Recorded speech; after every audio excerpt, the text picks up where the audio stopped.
ಕಮಲಿ, ಐಶ್ವರ್ಯಂಗೆ ಅವ್ರ ಮೇಲೆ ಯಾವುದೇ ಕೆಟ್ಟ ಅಭಿಪ್ರಾಯ ಇಲ್ಲ ಅಂತ ಹೇಳ್ಬಿಡ್ತೀಯಾ? ಆದ್ರೂ ಮನ್ಸ್ನಾಗ ನೋವಿರ್ತದೆ ನೋಡಿ. ಈ ಪತ್ರದಾಗ ತೆಪ್ಪಾಯ್ತು ಅಂತ ಬರ್ದವನಂತೆ. ಇದನ್ ಮನ್ಕಿಂತ ನೀವ್ ಓದ್ಬಿಟ್ಟು ನ್ಯಾರವಾಗಿ ಅವ್ನ್ ಕ್ಷಮಿಸಿದೀನಿ ಅಂತ ಹೇಳ್ಬಿಡಿ. ಇದೇನ್ ಕಮಲಿ, ಪದೇ ಪದೇ ಅವ್ರು ನನ್ನ ಹತ್ರ ಸಾರಿ ಕೇಳೋದು, ನಾನು ಅವ್ರನ್ನ ಕ್ಷಮಿಸಿದೀನಿ ಅಂತ ಹೇಳೋದು, ಇದ್ಯಾಕೋ ನಂಗೆ ಸರಿ ಕಾಣಿಸ್ತಿಲ್ಲ. ಅಕ್ಕ, ನೀವ್ ನನ್ಗೋಸ್ಕರ ಒಂದ್ಕಿಂತ ಮಹೇಶ್ ಮಾಮನ್ ಕೂಟ ಮಾತಾಡಿ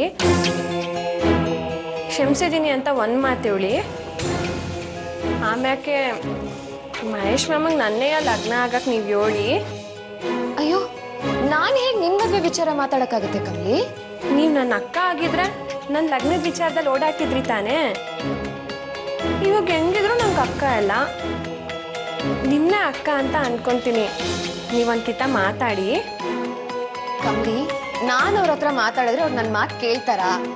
ಅಕ್ಕ, ನೀವು ಓದ್ಕೊಂಡಿರೋರಲ್ವೇ? ಅದು ಅಲ್ದೆ ನೀ ಸಾನೆ ಬುದ್ಧಿವಂತರು. ಅದಕ್ಕೆ ನಮ್ಮ ಮಾವ ನಿಮ್ಮ ಮಾತು ಕೇಳ್ತಾನೆ, ನಿಮ್ಮ ಮಾತಿಗೆ ಮರ್ವಾದೇನು ಕೊಡ್ತಾನೆ. ನೀವೊಂದ್ಕಿಂತ ಮಾತಾಡಿ. ನಿಮ್ ತಗೊಬಿಟ್ರೆ ನಾನು ಯಾರ ತಗ ವಿಚಾರ ಎಲ್ಲ ಹೇಳಕ್ಕಾಯ್ತದೆ ಹೇಳಿ?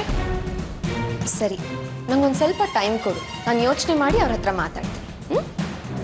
ಆಯ್ತು ಅಕ್ಕ, ನನ್ನ ಲಗ್ನದ ವಿಚಾರನ ಮರಿಬೇಡಿ. ಆಯ್ತು ಕಮ್ಮಿ. ಈ ಚೀಟಿನ ಒಂದ್ಕಿಂತ ಮರಿದಂಗೆ ಓದ್ಬಿಡಿ.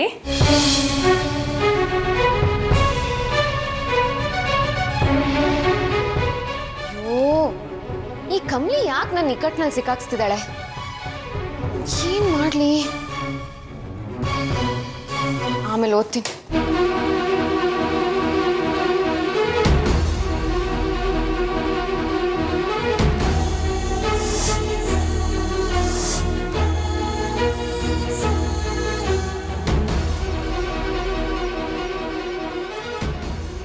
ಕಮಲಿ, ಐಶ್ವರ್ಯ ಅವ್ರಿಗೆ ಚೀಟಿ ಕೊಟ್ಟ, ಏನಂತ ಹೇಳಿದ್ರು? ಮಾವ ಹೊಸಿ ಸಮಾಧಾನವಾಗಿರು, ಕೊಟ್ಟಿವ್ನಿ. ಅವ್ರೇನೋ ನಿನ್ನ ಹತ್ರ ಒಂದು ಮುಖ್ಯವಾದ ವಿಚಾರ ಮಾತಾಡ್ಬೇಕಂತೆ. ಅವ್ರು ಹೇಳೋದ್ನ ಕೇಳಿ ಬಿರ್ನೆ ಒಂದು ತೀರ್ಮಾನಕ್ಕೆ ಬಾ. ಹೌದಾ? ನನ್ನ ಹತ್ರ ಮಾತಾಡ್ಬೇಕು ಅಂತ ಹೇಳಿದ್ರ? ಏನು ಅಂತ ಏನಾದ್ರು ಹೇಳಿದ್ರ? ಮಾವ ಏನು ಅಂತ ನಂತವ್ ಹೇಳಿಲ್ಲ, ಒಟ್ನಾಗ ಮುಖ್ಯವಾದ ವಿಚಾರ ಅಂತ ಹೇಳಿದ್ರು. ಅವ್ರು ಹೇಳೋದ್ನ ಹೊಸಿ ತಲೆಗೆ ಹಾಕೋ ಮಾವ. ಡೋಂಟ್ ವರಿ ಕಮ್ಲಿ, ಅವ್ರು ಹೇಳ್ದಂಗೆ ಮಾಡ್ತೀನಿ. ನೀನಿನ್ನು ಹೋಗು. ಸರಿ ಮಾವ.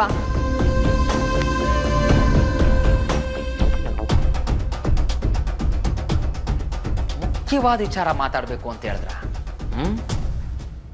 ಏನಿರ್ಬೋದು? ಐ ಥಿಂಕ್ ಮ್ಯಾಟ್ರು ಹೇಳ್ದೆಯ ಮುಖ್ಯವಾದ ವಿಚಾರ ಅಂತ ಹೇಳೋರೆ ಅಂದ್ರೆ ನನ್ನ ಮನ್ಸಲ್ಲಿರೋದೆಯ ಅವ್ರ ಮನ್ಸಲ್ಲೂ ಇದೆ ಅಂತ ಆಯ್ತು. ಇದೇ ಸರಿಯಾದ ಟೈಮು, ಬಿರ್ನೆ ಹೋಗಿ ತೀರ್ಮಾನ ಮಾಡೇ ಬಿಡವ.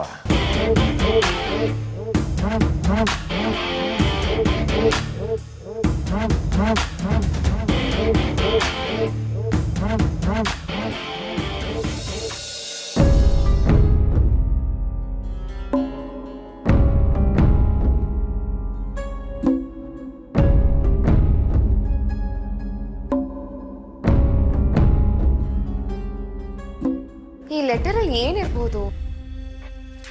ಇದನ್ ಯಾಕೆ ಕೊಟ್ಟು ಕಳ್ಸಿದ್ದಾರೆ?